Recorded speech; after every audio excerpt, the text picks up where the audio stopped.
Land resurvey and titling act గురించి. My God, అసలు ఎన్నికలు జరిగేటప్పుడు అయితే ఎంత దారుణమైన ప్రచారం చేసినారని అంటే actually revolution. Land titling act అనేది ఒక రెవల్యూషన్. ఎంత గొప్ప రెవల్యూషన్ అంటే ఇది. ఈరోజు భూములు కొనుక్కోవాలని చెప్పి మీరు ఎవరైనా అనుకుంటే ఆ భూములు కొనాలంటే మీకు భయం. ఆ అమ్మే వాడు టైటిల్స్ కరెక్ట్గా ఉన్నాయా లేదా, నేను కొనే టైటిల్స్ కరెక్ట్గా ఉన్నాయా లేదా అని భయం మీకుంది. ఆ అమ్మేవానికి భయం, రేపొద్దున ఇంకొకడు టైటిల్స్ తీసుకొని వచ్చి నేను ఒరిజినల్ ఓనర్, నువ్వు కాదు ఒరిజినల్ ఓనర్ అంటాడేమో అని చెప్పి వాళ్ళకు అనే అమ్మేవానికి భయం. మొట్టమొదటిసారిగా ల్యాండ్ టైటిలింగ్ యాక్ట్ ద్వారా స్టేట్ గవర్నమెంట్ గ్యారంటీ ఇస్తా ఉంది, స్టేట్ గవర్నమెంట్ ఇన్సూరెన్స్ ఇస్తా ఉంది. గవర్నమెంట్ గ్యారంటీయే కాదు, government is giving insurance also.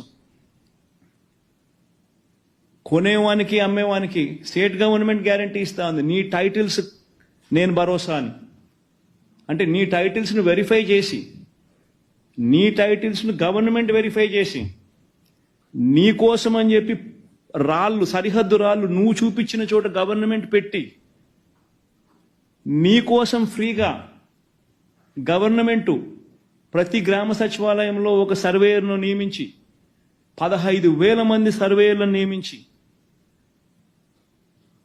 4 ఏళ్ల ప్రక్రియలో 4 ఏళ్ల కార్యక్రమం ఇది. 4 ఏళ్లలో గవర్నమెంట్ వుడ్ బి స్పెండింగ్ 2,000 కోట్ల పై చిరుకు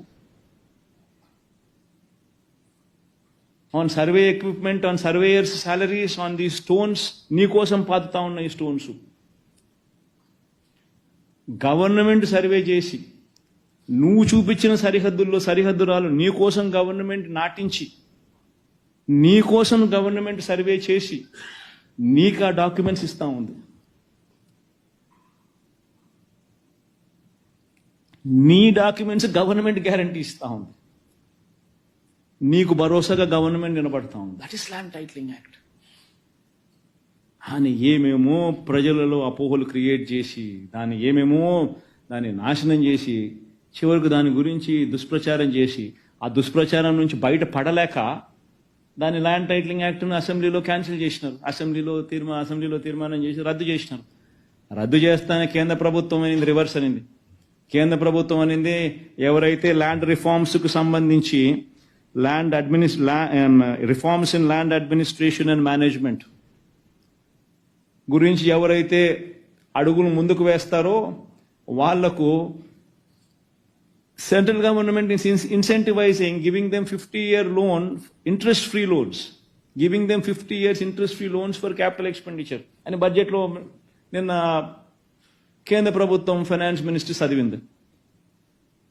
ఈరోజు వాళ్ళకి ఇన్సెంటివ్స్ రావాలనంటే జగన్ చేసిన ఈ రిపోర్ట్ అంతా చూపించుకుంటే తప్ప నుంచి వాళ్ళకి ఇన్సెంటివ్స్ రావు. ఒక పని చేసేసరికి ఎందుకు చేస్తా ఉన్నావు? అమెరికాలో ఎందుకు టైటిల్స్లో నీకు కాంప్లికేషన్స్ రావు? ఎందుకు నీకు వెస్టర్న్ వరల్డ్లో క్రయ విక్రయాలకు సంబంధించి ల్యాండ్ డిస్ప్యూట్స్ ఎందుకు లేవు?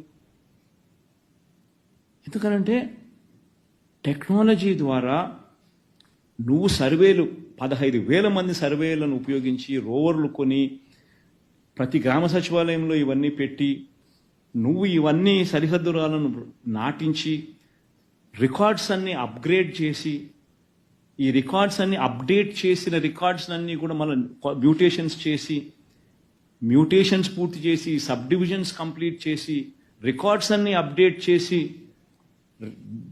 ఆ సచివాలయంలోనే ఆ రికార్డు పుస్తకం పెట్టి, సచివాలయంలోనే నీ రిజిస్ట్రేషన్ చేసుకునే అవకాశం కూడా నీకు కల్పిస్తూ, సేవలు అందిస్తూ, ఇవన్నీ చేసిన తర్వాత 4 ఏళ్ళు పట్టిన తర్వాత కూల్ ఆఫ్ పీరియడ్ టైం ఇస్తారు. ఇవన్నీ చేసినామో, ఎవరికైనా అబ్జెక్షన్స్ ఉంటే మీరు చెప్పండి అని చెప్పి చెప్తారు. అయిపోయిన తర్వాత ఇప్పుడు 17,000 రెవెన్యూ గ్రామాలకు సంబంధించి ఆల్మోస్ట్ 8,000 రెవెన్యూ గ్రామాలలో వైఎస్ఆర్సీపీ ప్రభుత్వంలోనే కంప్లీట్ చేసినాం ఎక్సర్సైజ్. ఎక్కడ కంప్లైంట్స్ లేవు, ప్రజలందరూ సంతోషంగా ఉన్నారు. అవన్నీ రికార్డ్స్ అన్ని పెట్టిన తర్వాత కూల్ ఆఫ్ పీరియడ్ ఇస్తారు, 1 year టైం ఇస్తారు. ఎన్ని రికార్డ్స్ పెట్టి ఎవరికైనా అబ్జెక్షన్స్ ఉంటే మీరు రండి చెప్పండి అని చెప్పి. అబ్జెక్షన్స్ ఏమీ లేకపోతే కూల్ ఆఫ్ పీరియడ్ అయిపోయిన తర్వాత then the government will give the insurance, then the government will give the guarantee. That is a reform. ఆయన నాశనం చేసినారు. 9,50,000 మంది సబ్ రిజిస్టర్ ఆఫీస్లో రిజిస్ట్రేషన్ చేసుకున్నారు. వాళ్ళందరికీ ఒరిజినల్ డాక్యుమెంట్సే ఇచ్చినారు. ఏ ఒక్కరికి ఏదో ఆన్లైన్లో ఇవ్వడమే నీకు ఒరిజినల్ డాక్యుమెంట్స్ ఇవ్వమని ఎవరికి అనలా. జిరాక్స్ కాపీలు ఇటు ఎవరికి లే, అందరూ ఒరిజినల్ డాక్యుమెంట్సే ఇచ్చినారు. 9,50,000 మంది పైచిరుకు మంది రిజిస్ట్రేషన్ చేసుకున్నారు. అందరికీ ఒరిజినల్ డాక్యుమెంట్స్ ఇచ్చినారు. అపోహలు క్రియేట్ చేసి ఒక మంచి కార్యక్రమాన్ని రూయిన్ చేసి ఏం సాధిస్తున్నారు? అసలు నాకు ఒక్కొక్కసారి నిజంగా నాకు అనుమానం వేస్తాను. ప్రజలందరూ అప్రమత్తంగా ఉండాలి. ఇవన్నీ చేయకుండా చంద్రబాబు ఎందుకు అడ్డుకుంటున్నారు? ప్రజలందరూ ఆలోచన చేయాలి.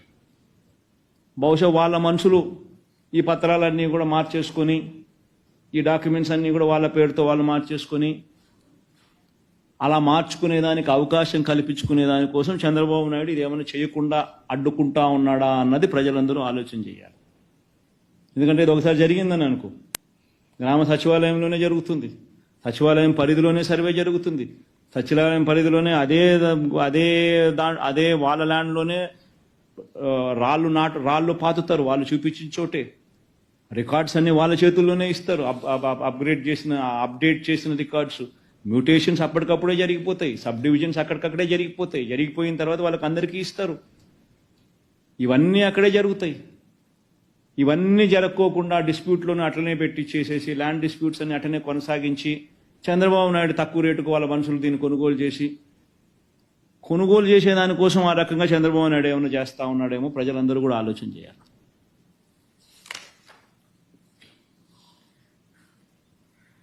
అసలు భూముల విషయంలో ఎన్ని అబద్ధాలు ఎన్ని అవాస్తవాలు చెప్పాడు అని అంటే, నిజంగా దశాబ్దాల తరబడి పరిష్కారం కాని సమస్యలు వైఎస్ఆర్సీపీ ప్రభుత్వంలో పరిష్కారం అయ్యాయి. అసైన్డ్ భూముల విషయంలో అయితేనేమి, షరతులు గల భూముల విషయంలో అయితేనేమి, చుక్కల భూముల విషయంలో అయితేనేమి, రైతులు నానా ఇబ్బందులు పూర్తిగా పడిన పరిస్థితుల్లో వైఎస్ఆర్సీపీ ప్రభుత్వం వచ్చిన తర్వాత మేలు చేసింది. 97,000కు పైగా కుటుంబాలకు చెందిన 2,06,171 ఎకరాలకు సంబంధించిన చుక్కల భూములను వాళ్లకు పూర్తి హక్కులు కల్పిస్తూ చంద్రబాబు నాయుడు ప్రభుత్వం ఒకే ఒక మెమోతో 22A పెట్టి ప్రాహిబిటెడ్ కేటగిరీలో పెడితే రిలీజ్ చేసింది. దీనివల్ల 97,000 మందికి మేలు జరిగింది, కుటుంబాలకు మేలు జరిగింది. 2,06,000 ఎకరాలకు సంబంధించిన చుక్కల భూములు, 22,000 మంది రైతులకు సంబంధించి 35,000 ఎకరాలపై షరతుల గల భూముల పేరుతో చంద్రబాబు నాయుడు 22A పెట్టాడు. మన ఆవనగడ్డ ఈ ప్రాంతానికంతా ఆ ప్రాంతానికంతా పోయి చూస్తే ఇదే ప్రాబ్లం. 35,000 ఎకరాలకు పైగా షరతులు 22,000 మంది రైతులకు సంబంధించి షరతులు గల భూములపై తాను ఆంక్షలు పెడితే వాటిని తొలగించి ఆ రైతులకు మంచి చేస్తే కరప్షన్ అంటాడు ఈ మనిషి. 20 ఏళ్ల అసైన్మెంట్ పూర్తయిపోయిన భూములు, 20 ఏళ్ల అసైన్మెంట్ పూర్తయిపోయిన 15,21,160 మంది రైతులకు, దళితులకు, పేదలకు అసైన్డ్ భూములు 20 ఏళ్ళు పూర్తయిపోయిన వాళ్లకు 15,21,000 మందికి 27,41,000 ఎకరాలకు సంబంధించిన అసైన్డ్ భూములపై సంపూర్ణ హక్కులు కల్పిస్తే దాంట్లో కరప్షన్ అంటాడు. వాళ్ళ భూములు అట్లనే ఉండాల. వాళ్ళ భూములు వాళ్ళు అమ్ముకునే స్వేచ్ఛ వాళ్ళకి ఎప్పుడూ ఉండకూడదు. అలా వాళ్ళకి అమ్ముకునే స్వేచ్ఛ లేనప్పుడు నువ్వు తక్కువ రేటుకు వాళ్ళ దగ్గర నుంచి తీసుకోవాలి. దీన్ని దుర్మార్గం అంటారా? లేదా 20 ఏళ్ళు పూర్తయిపోయిన ఆ దళితుడికి మంచి జరగాలని, లేదా 20 ఏళ్ళు పూర్తయిపోయిన ఆ పేదవాడికి మంచి జరగాలని 20 ఏళ్ల తర్వాత నీ భూమిని నీ ఇష్టానుసారంగా నువ్వు కావాలంటే అమ్ముకోవచ్చు, ఆ రైట్ నీకే వస్తుంది, నీ కుటుంబానికే వస్తుంది అని చెప్పి చెప్పడం అది న్యాయమా?